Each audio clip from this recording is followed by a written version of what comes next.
올해 국내 부동산 시장을 보면 거래 가뭄이나 빙하기라고 불릴 정도로 매매 건수가 급감했습니다. 올 초까지 크게 올랐던 집값이 내림세로 돌아섰고요. 금리까지 치솟으면서 매매뿐만 아니라 임대차 시장도 불안한 모습을 보였습니다. 올 한 해 부동산 상황 최기성 기자가 정리했습니다. 윤석열 정부 출범 직후 규제가 풀리면 집값이 오를 거란 기대감에 시장은 잠시 들썩였습니다.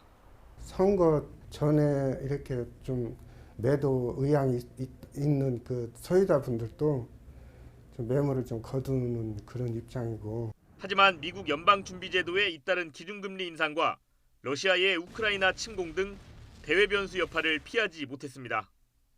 주택 거래량은 지난해 절반 수준도 되지 않고 미분양 주택은 매달 10,000가구씩 불어나고 있습니다.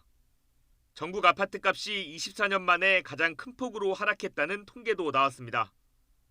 금리가 빠르게 올라가다 보니까 집값 상승에 대한 기대감이 꺾였고요. 또 투자 심리가 위축이 되면서 매매 가격이 떨어지고 있는데 정부가 경착륙을 막기 위해 규제를 대폭 완화했는데 서민을 위한 대책은 아쉽다는 평가도 있습니다.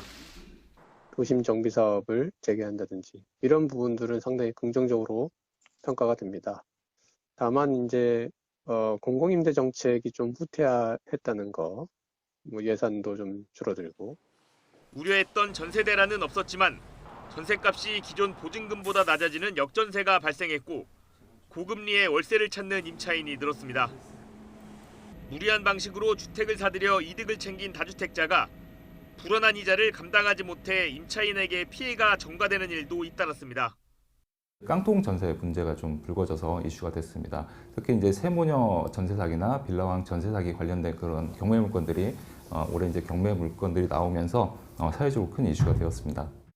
호황기의 분양이익 등으로 수익을 냈던 건설업계 역시 위기에 놓였습니다. 분양시장 또한 청약 수요 위축으로 양극화가 심해지면서 지방 및 광역시 중심으로 미분양이 증가하는 등 어려움을 겪고 있는 상황입니다. 전문가들은 올 한 해 부동산 시장에 가장 큰 영향을 준 변수로 금리 인상을 꼽았습니다.